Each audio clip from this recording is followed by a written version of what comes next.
中國唔但一直來台海擾亂，在咧外交這方面嘛是一直打壓台灣。WTO 第14屆部長會議的主辦國卡麥隆，甲咱代表團的國籍列作是台灣、中國的一省，來壓低咱的國際地位。這也是咱成立會以來頭一屆無出席。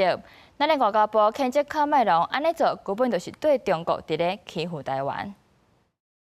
你未經許可進入我方水域，你的行動已影響我國海域秩序及安全，請立即轉向，盡速離開我方水域。海巡人員用中興門廣播驅離10下晡4隻中國海警船，越境金門限制水域，海巡署順風艇一隊去並航監控成功驅離。最近一禮拜，海警船已經3擺侵擾金門周邊水域。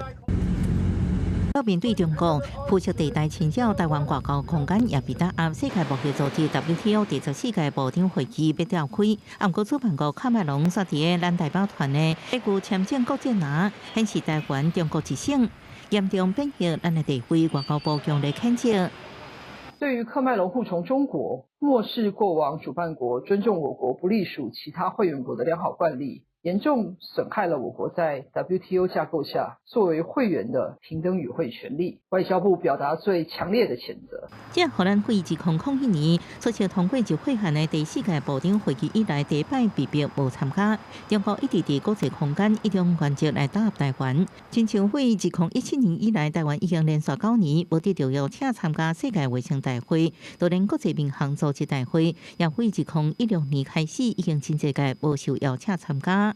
那這樣子的做法不會讓台灣更親近中國，它只會讓台灣人民更厭惡中共政權的手段。未來前往不友善的國家參與會議，都應該更早進行磋商，以及尋求我們所有友邦的協助。因為呼籲中國停止利用外交手段打壓台灣的國際生存空間，也喚醒國際社會共同恢復用規則做基礎的多邊經貿秩序。記者綜合報道。